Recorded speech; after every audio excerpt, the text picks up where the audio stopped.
Last time on G&T Sailing, we made the passage from Mazatlan to Banderas Bay. In this episode, we get the lay of the land in the Cruz and get some boat work done. Welcome to G&T Sailing. If you're new here, I'm Gretchen and this is Tim.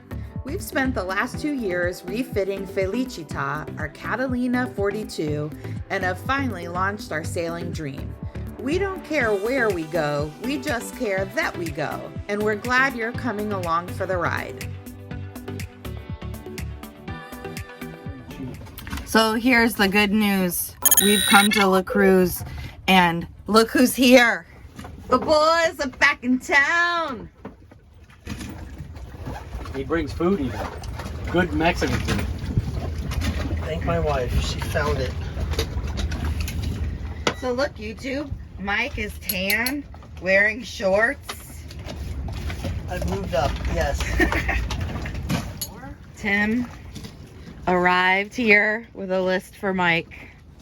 But first, we've broken bread, had some sundowners, caught up on our sailing adventures. Mike shows up, and this happens to the boat. But look what's happening. More importantly, fans. We purchased these fans in San Diego and just didn't have time to get them wired in. Then it ended up being so cold in the Sea of Cortez we didn't really need them. But that all changed when we hit the warm waters of Banderas Bay. If you watched our refit videos, you know Mike was our go-to person for helping us make choices and carry out the work. Luckily for us, he and his family launched their cruising adventure in December, so we get a cruise with friends and get some help. I'll link to where you can follow them down in the description. You're gonna have wind-blown hair. You're gonna be like a supermodel cooking us gourmet meals. I wanted that romantic moment. Mike and you in the picture. There you go. Together again. What has been accomplished today? Fans are done. Fans, Torture Gretchen. clutches on mast. And whales, so she won't work. Got fan, you did the clutches, removed clutches, installed clutches, you did the fans and the wiring, and you finished. Oh, we did the bow roller, yeah. And then if we get in a slip, then maybe we do the pole lift and the tricolor. This guy's anchored. He's like, this sucks. The whales swim from Alaska to Banderas Bay in the winter to have their babies and teach them how to be whales. It is absolutely spectacular.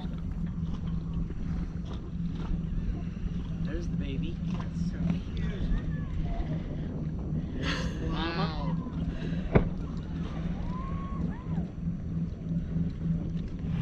We're gonna go to the market today and see what's what. Oh, look at all the tents. Maybe that's the market, huh? Yeah. Just like La Paz, La Cruz has a dinghy dock in the marina, although it's 100 pesos here, which is about $5. $3.50 US more than the dinghy dock in La Cruz, or pardon me, in La Paz. Lots of las. It means dog in Spanish. Lots of dogs. The La Cruz market happens every Sunday and draws over 140 artists and vendors. You can get a wide variety of art, crafts, clothing, and textiles. There's always a couple of bands, and there are local farmers selling their goods, plus lots of restaurants serving prepared food. It's definitely worth a stop and conveniently located for sailors at Marina Riviera Nayarit. Yo no me atrevo a bailar arriba de esa tarima, con esas bailadoras que vuelan con cada rima, con esas bailadoras que vuelan con cada rima.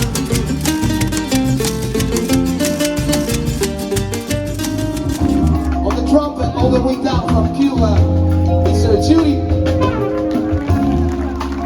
Breaking news here on Felicita. I can't take it anymore. I need a haircut. Tim is gonna let me cut his hair. I'm just not a long hair guy. As much as I want to be, I just was not given the gift of long wavy locks. So, Cortelo! Cut it. ask me How many times have I cut somebody's hair? 0. Twice.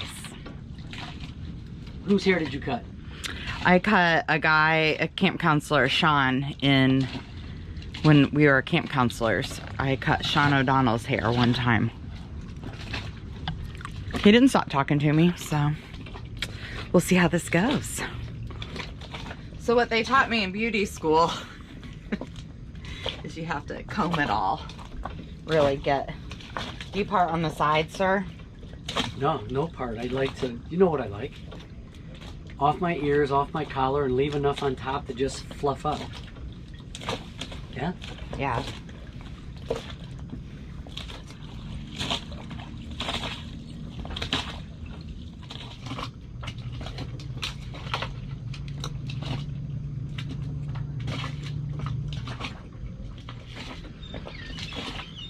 I can't really see, but it doesn't feel nearly as long as it was.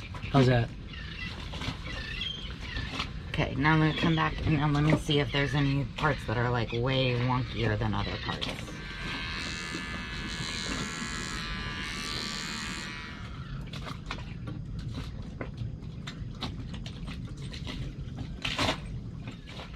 How's it look, YouTube? Am I hired?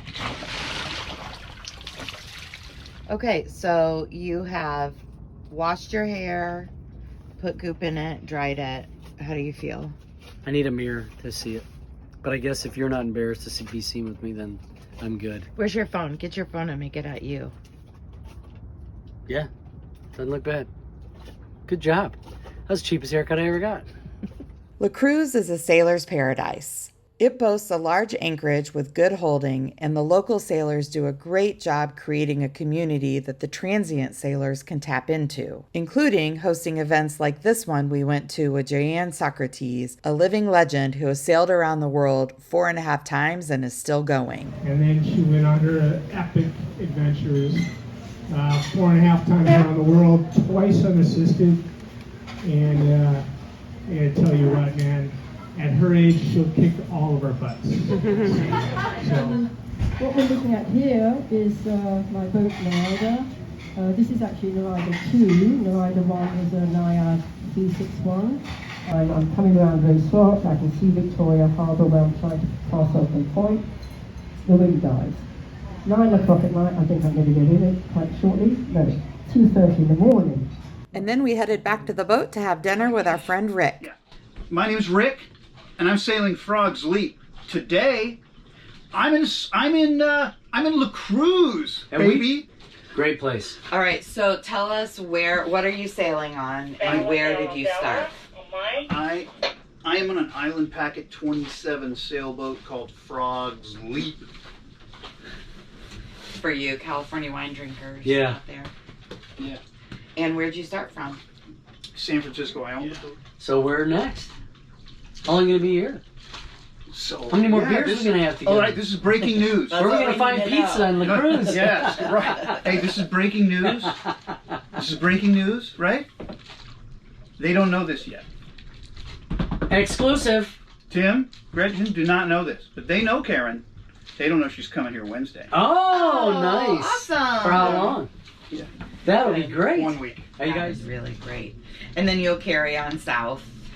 Yeah, the plan is to go through the canal, and I feel like probably the way for me is maybe coming along the North South American coast, and then hit Trinidad and Tobago, and then take the island.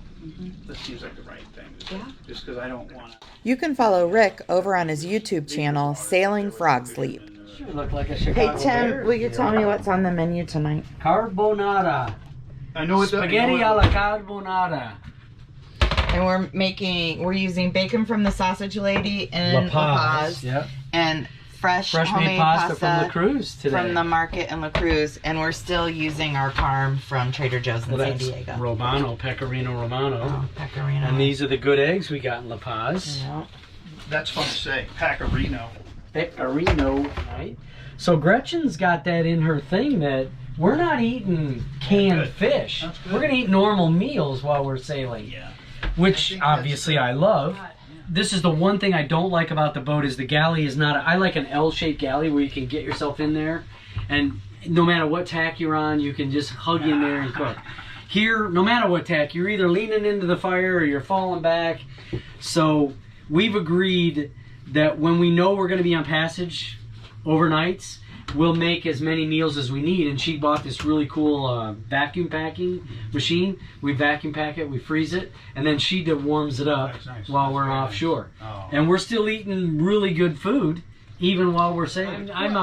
Believe me, I bought in, because eating canned sardines and crackers when you're cold and you're sailing at night, it's not satisfying. So it really, it warms your spirit, it warms your everything when you're cooking and eating nice, even on passage. Yep. You know what helps me? Yeah, it's a real morale builder. I like hot cocoa. Yes. Yes, that's a good treat. Yeah. Yeah. I have 2 of these big things. One's almost gone. Yeah. They're hard to get down. So you've got just like a what do you got to heat things up with? You got rid of the stove, didn't you? Yeah, it's a jet boil. Oh, a jet boil. That's like what Bare Necessity has. Yeah. I feel guilty with all the comforts that we have. You guys have a lot. It's nice though. But it's cool to know that you got them. I mean, I've been planning this for 18 yeah, years. this is a lifelong dream of hers. that's So. awesome. I mean, I feel like, I just jumped into the world. I've only been in the world for 2.5 But I admire that so much. So do I. Like that you're just like in it and like doing it. Let's it's just amazing. do it. Right. Well, But I mean, you come with a heavy Coast Guard background, so you know weather, you know the seas. a little seamanship goes a long way, and a little conservative judgment and a little seamanship goes a long way. Absolutely. So it's not like you're a total novice. I mean, maybe to the literal sailing, but But you bought a very capable. You bought a boat that's going to take care of you. If I put that darn staysail back on. Yeah, I think you need to do that, buddy. All right. So that looks pretty good. you're gonna need some. We'll see you next time when my sister escapes the Colorado snow for a visit on Felicita and we spread our wings in the area. Hey, thanks so much for watching. Be sure to subscribe so you catch all the episodes of our first season cruising in Mexico. And head over to Instagram for real-time updates. Check out our tracker and more details about our cruising life at gntsailing.com. We'll catch you next time. Mexico is Sexico!